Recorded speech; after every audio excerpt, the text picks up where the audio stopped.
ದಾವಣಗೆರೆಯಲ್ಲಿ ಮಗನ ಗೆಲುವಿಗೆ ಅಪ್ಪನ ರಣತಂತ್ರ. ಡಿಸಿಎಂ ಡಿಕೆ ಶಿವಕುಮಾರ್ ಪ್ರಚಾರ ಕಾರ್ಯಕರ್ತರಿಗೆ ಹುರುಪು ತರುತ್ತೆ. ದಾವಣಗೆರೆಯಲ್ಲಿ ಮಗನ ಗೆಲುವಿಗೆ ಅಪ್ಪನ ರಣತಂತ್ರ. ಏಷ್ಯಾನೆಟ್ ಸುವರ್ಣ ನ್ಯೂಸ್ಗೆ ಸಚಿವ ಎಸ್ ಮಲ್ಲಿಕಾರ್ಜುನ್ ಹೇಳಿಕೆ ಕೊಟ್ಟಿದ್ದಾರೆ. ಡಿಸಿಎಂ ಡಿಕೆ ಶಿವಕುಮಾರ್ ಪ್ರಚಾರ ಕಾರ್ಯಕರ್ತರಿಗೆ ಹುರುಪು ತರುತ್ತೆ ಅಂತ. ಕಾಂಗ್ರೆಸ್ ನಾಯಕರು ಒಗ್ಗಟ್ಟಿನಿಂದ ಚುನಾವಣೆ ಮಾಡ್ತಾ ಇದ್ದೀವಿ. ಜಮೀರ್ ಹಾಗೂ ನಾನು ಇಬ್ರು ಏಕವಚನದಲ್ಲಿ ಮಾತಾಡ್ತೀವಿ. ಪ್ರಚಾರಕ್ಕೆ ಜಮೀರ್ ಬರ್ತಾರೆ ಅಂತ ಸಚಿವ ಮಲ್ಲಿಕಾರ್ಜುನ್ ಈಗ ಹೇಳಿಕೆ ಕೊಟ್ಟಿದ್ದಾರೆ. ಸಚಿವ ಎಸ್ ಮಲ್ಲಿಕಾರ್ಜುನ್ ಅವರು ನಮ್ಮ ಜೊತೆ ಇದ್ದಾರೆ. ನಾನು ಅವ್ರನ್ನೇ ಮಾತನಾಡಿಸ್ತಾ ಹೋಗ್ತೀನಿ. ಸರ್, ದಿನದಿಂದ ದಿನಕ್ಕೆ ಚುನಾವಣೆ ಕಣ ರಂಗೇರ್ತಾ ಇದೆ.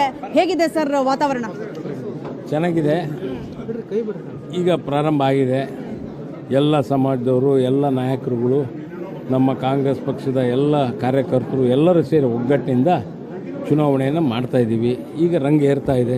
ಇನ್ನು ಡಿಸಿಎಂ ಡಿಕೆ ಶಿವಕುಮಾರ್ ಅವರು ದಾವಣಗೆರೆ ದಕ್ಷಿಣಕ್ಕೆ ಬಂದಿರುವಂಥದ್ದು ಎಷ್ಟು ಬಲ ತಂದಂಗಾಯ್ತು ಸರ್?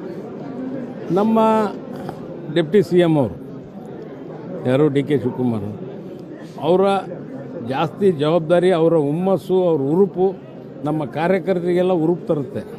ಆ ರೀತಿ ಅವ್ರ ಕೆಲಸವನ್ನು ಹಿಂದೆನೂ ಮಾಡಿದ್ರು, ಈಗೂ ಮಾಡ್ತಾರೆ. ಸರ್, ಈಗ ಅಲ್ಪಸಂಖ್ಯಾತರ ಮುನಿಸಿದೆ, ಇವತ್ತು ಆ ಮುನಿಸೆಲ್ಲವೂ ಕೂಡ ತಣ್ಣಗಾಗುತ್ತಾ? ನಿಮ್ಮ ಕ್ರಿಯೇಷನ್ ಅದು, ಯಾರ ಮುನಿಸು ಇಲ್ಲ. ಸರ್, ಮೊನ್ನೆ ಬಂದು ನಾನು ದಾವಣಗೆರೆಯಲ್ಲಿ ಜನಮತ ಮಾಡ್ಕೊಂಡು ಹೋದೆ ಸರ್. ಅವರನ್ನ ಮಾತನಾಡ್ಸ್ಕೊಂಡು ಹೋದೆ, ನನ್ನ ಓಟು ನನ್ನ ಮಾತು ಅಂತ ಹೇಳಿ ನಮ್ಮ ಕಾರ್ಯಕ್ರಮದಲ್ಲಿ.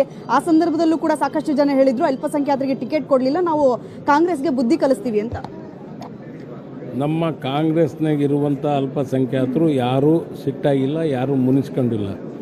ಏನು ಹಿಂದೆ ಚುನಾವಣೆಯಲ್ಲಿ MP ಚುನಾವಣೆಯಲ್ಲಿ ಬಂದಂಥ ಕಾರ್ಯಕರ್ತರು ಜನತಾ ದಳದಿಂದ ಆಗಿರ್ಬೋದು, ಬೇರೆ ಪಕ್ಷದಿಂದ ಆಗಿರ್ಬೋದು, ಅವರು ಒಂದು ಸ್ವಲ್ಪ ಮುನಿಸ್ಕೊಂಡಿದ್ರು ಬಿಟ್ಟರೆ, ಈಗ ಇವತ್ತು ನೀವು ಇಂಟರ್ವ್ಯೂ ಮಾಡಿರಿ, ಇನ್ನು ಶಾಂತವಾಗಿ ಆಗ್ತೈತಿ. ಇನ್ನು ಸಾಕಷ್ಟು ಜನ ನಮ್ಮ ಕಾಂಗ್ರೆಸ್ ಪಕ್ಷಕ್ಕೆ ಬೆಂಬಲವನ್ನು ಸೂಚಿಸ್ತಾ ಇದ್ದಾರೆ. ಸರ್, ಅಲ್ಪಸಂಖ್ಯಾತರ ಬಂಡಾಯವನ್ನೇ ಲಾಭ ಮಾಡ್ಕೊಳಕ್ಕೆ ಹೋದಂತಹ BJPಗೆ ನಷ್ಟ ಆಯಿತು ಅನ್ಸುತ್ತಾ? ಅವರ ಆಸೆ ಈಡೇರಲಿಲ್ಲ? BJPಯವರಿಗೆ ಅವ್ರದ್ದೇ ಕ್ರಿಯೇಷನ್ ಇದೆ. ಇದು ಡಿವೈಡ್ ಮಾಡಬೇಕು, ಅಲ್ಪಸಂಖ್ಯಾತರನ್ನ ನಾವು ಬದಿಗೊತ್ತಬೇಕು, ಅವರಿಗೆ ನಾವು ಟಿಕೆಟನ್ನು ಕೊಡಿಸ್ಬೇಕು ಅನ್ನೋ ನಿಟ್ಟಿನಲ್ಲಿ ಹಿಂದಿನ ಬಾಗಿಲಿಂದ ಕೆಲಸವನ್ನು ಮಾಡಿದಂಥವು ಇದಾವೆ ಉದಾಹರಣೆಗಳು. ಆ ನಿಟ್ಟಿನಲ್ಲಿ BJPಯವರ ಪಾತ್ರ ಭಾಳ ಐತೆ.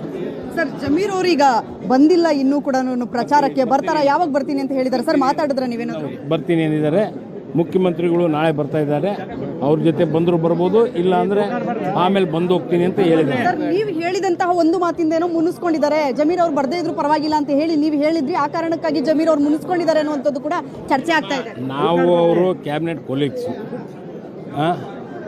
ನಾನು ಅವರಿಗೆ ನಾನು ಏಕವಚನದಲ್ಲಿ ಅಂದರೆ ಹೋಗೋ ಬಾರು ಅಂತ ಮಾತಾಡ್ತೀನಿ. ಅದನ್ನು ನೀವು ಹಂಗೆ ಕ್ರಿಯೇಟ್ ಮಾಡಿದ್ದು ನಾನೇನು ಮಾಡಲಿ?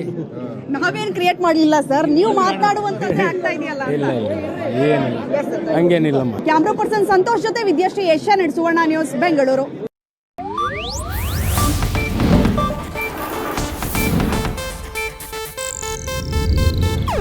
ಇದು ಏಷ್ಯಾನೆಟ್ ನ್ಯೂಸ್ ನೆಟ್ವರ್ಕ್ ಪ್ರಸ್ತುತಿ.